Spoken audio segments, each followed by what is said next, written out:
제가 어쩌다 여기에 사연을 쓰고 앉아 있는지 한 치 앞도 모르는 게 인생이라더니 제가 딱 그 꼴이네요. 천생연분이라고 생각했던 사랑스러운 남편과 자기 아들보다 저를 더 위하고 아껴줬던 그 시어머니라는 사람은 알고 보니 정말 가증스럽고 더러운 족속들이었습니다. 저는 35살, 서류상으로 이혼녀가 된 지 2달 된 따끈따끈한 돌싱이고요. 결혼 생활은 딱 2년 조금 안 되게 했네요. 애는 없어요. 천만다행이죠. 물론 아이가 있었더라도 이혼은 당연히 강행했겠지만 제 마음고생은 더 심했을 겁니다. 그렇게 애가 안 생겨 힘들어했던 시간들이 이제는 오히려 감사하게만 느껴질 따름입니다. 남편과 저는 중매로 만났어요. 전 서울에 있는 중위권 대학교를 졸업하고 저희 아빠가 이사로 재직 중이셨던 증권사에 입사해서 지금까지 꾸준히 다니고 있어요. 남편은 정육점을 하고 있고요. 말이 정육점이지 규모는 꽤 큽니다. 시아버지가 하시던 건데 경환으로 돌아가신 후부터 남편이 이어받아서 하고 있어요. 가게 월세와 인건비 빼고도 월 500에서 600 정도 됩니다. 제 월급이 400 중반이거든요. 둘이 합치면 한 달에 못해도 1000만 원은 되니 경제적으로 넉넉한 편이라고 할 수 있겠죠.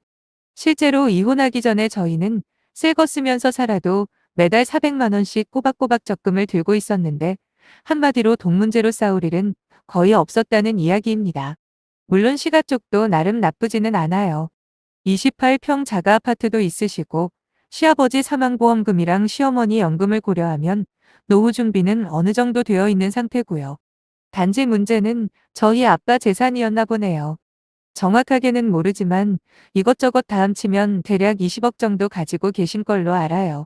증권사에서 이사로 근무하시다 정년 퇴임하시면서 받은 퇴직금과 그동안 모아놓은 돈 모두 다 합쳐서 아빠는 전업투자자로 변신을 꾀하셨죠. 워낙 그쪽으로는 밝으신 분이라 몇 년 사이에 불리고 불려 20억이 된 거예요. 남편은 위로 형 1명의 밑으로 여동생 1명 있는 반면 저는 외동입니다. 엄마와 아빠는 7년 전에 이혼을 하셨지만 가끔씩 저와 함께 만남을 유지하고 있는 상태고요. 결혼할 때도 별 문제 없이 부드럽게 진행이 되었어요. 아무래도 양가 모두 금전적으로 넉넉하다 보니 특별히 서로 기분 상할 일은 안 생기게 알아서 챙길 거 챙기며 결혼했어요. 당연히 남편과 시댁 쪽에선 우리 아빠의 재산 상황은 알고 있었습니다. 딱히 숨길 이유도 없었기도 했었지만 신혼집을 아빠가 해주시는 바람에 남편이 혼수하고 결혼 비용 담당하기로 했거든요. 그때 자연스럽게 알게 된 거죠. 결혼하고 1년 하고도 6개월 정도는 정말 이보다 완벽한 결혼 생활이 있을까 싶을 만큼 모든 게 잘 맞았어요. 특히 시어머니는 저만 보면 입꼬리가 귀에 걸리시며 우리 딸 왔냐고 근데 옆에 달고 온 저건 뭐냐고 장난을 치셨어요. 물론 그 옆에 달고 온 건 남편을 두고 하는 말이었죠. 오려면 혼자 오지. 무슨 혹덩이를 달고 왔냐며 너스레를 떠시는 시어머니를 보며 남편은 삐진 목소리로 엄마 아들한테 혹덩이가 뭐야 혹덩이가 너무하네 진짜. 와이프한테 자기 친엄마 뺏긴 남자는 나밖에 없을걸? 하면서 시어머니 농담에 장단을 맞춥니다. 그러면 시어머니는 제 어깨를 다정하게 감싸며 그래도 너 때문에 이렇게 사랑스러운 며느리 보게 된 거니 혹덩이라고 한 건 취소할게. 고맙다 아들. 라고 하시더군요. 솔직히 지금 사연을 쓰면서 객관적으로 보니까 이때부터 말이 안 되긴 하네요. 모르겠어요. 만약 시어머니에게 딸이 없었더라면 어느 정도 납득이 되긴 했겠죠. 딸에 대한 로망이 있던 시어머니가 마음에 드는 며느리가 들어오자마자 딸처럼 생각하며 이뻐하는 게 말이에요. 하지만 버젓이 시어머니에겐 제 또래의 딸이 이미 있었어요. 그러니 며느리를 저렇게 애지중지할 때는 분명히 뭔가 꿍꿍이가 있을지도 모른다고 한 번이라도 의심을 해볼 만도 한데 전 그저 신혼의 달콤함에 취해 아무 생각이 없었나 봐요. 거기다 시부모님 댁은 차 타고 30분도 안 걸릴 만큼 가까웠거든요. 하지만 시가에 갈 때마다 제가 무슨 일이라도 할라치면 시어머니는 손사리를 치시며 말리시더라고요. 요즘은 며느리 일 시키면 괜히 시어미만 미움받는다면서 그냥 무조건 쉬라는 거예요. 그러면서 직접 만드신 식혜까지 내주시기까지 했죠. 저는 매번 올 때마다 손님처럼 대접만 받는 것도 불편하다고 설거지라도 할라치면 이번엔 남편이 말립니다.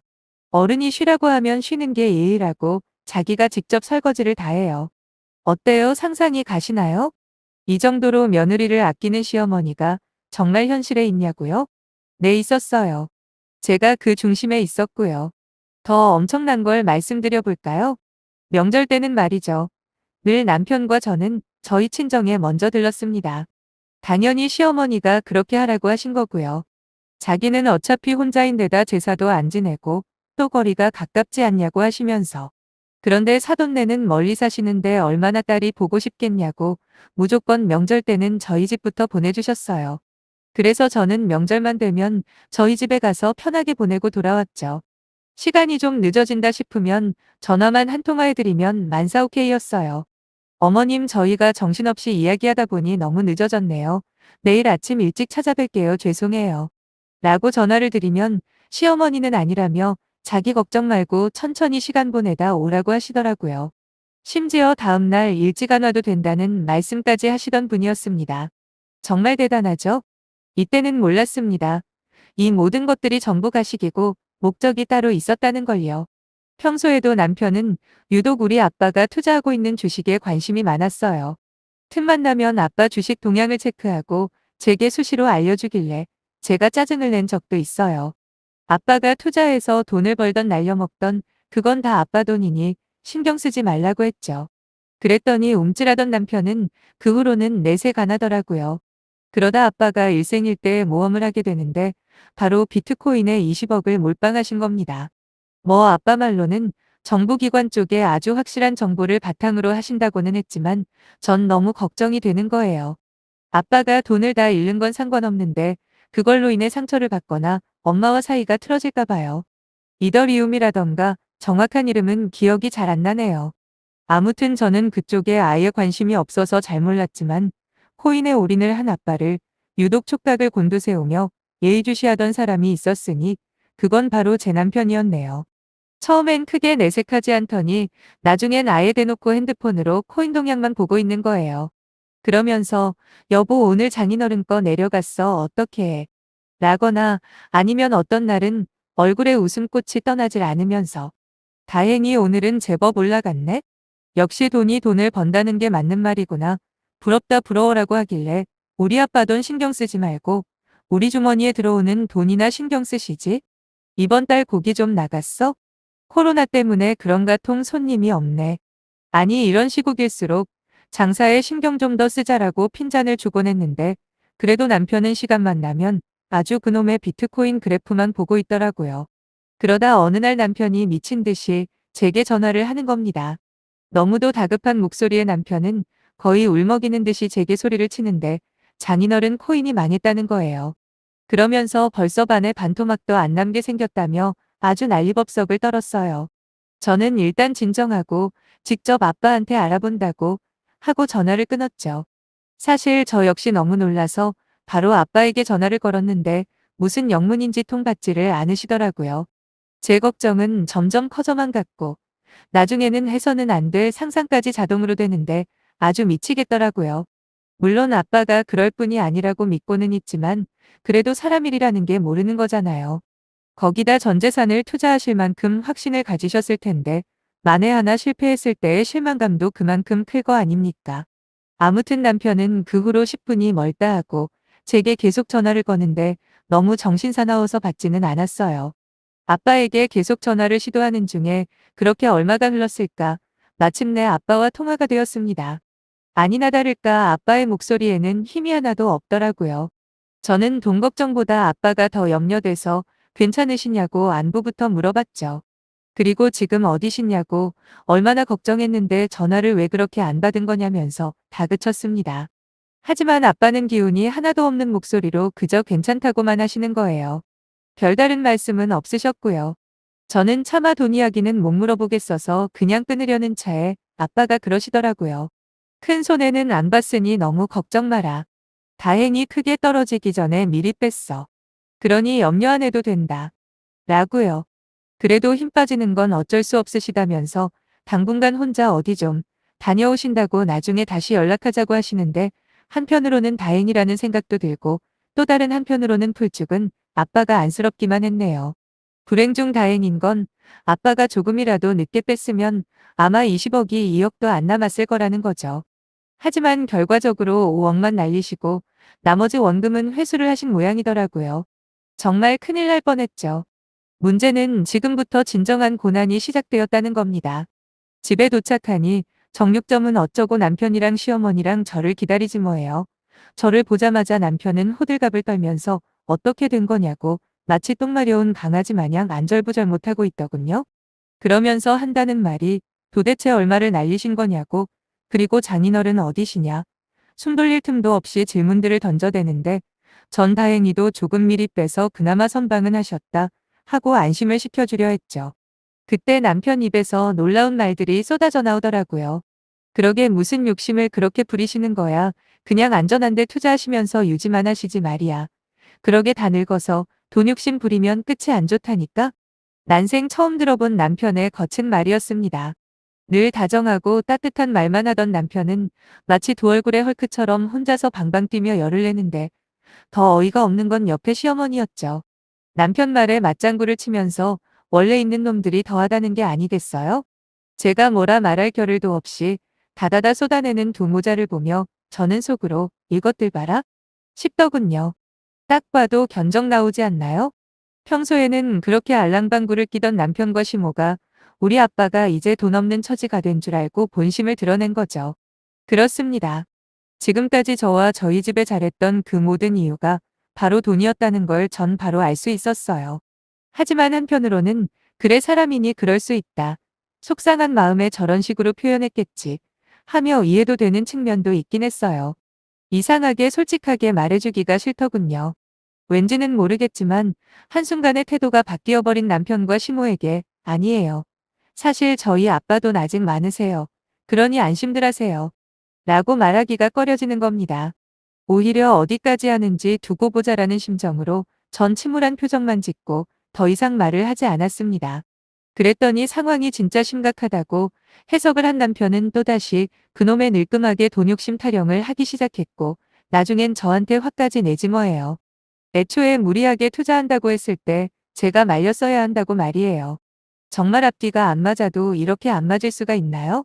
막말로 아빠가 코인 투자하신 이후로 매일같이 조회해가면서 제일 좋아했던 게 바로 자기였다는 사실은 기억 속에서 지웠나 봅니다.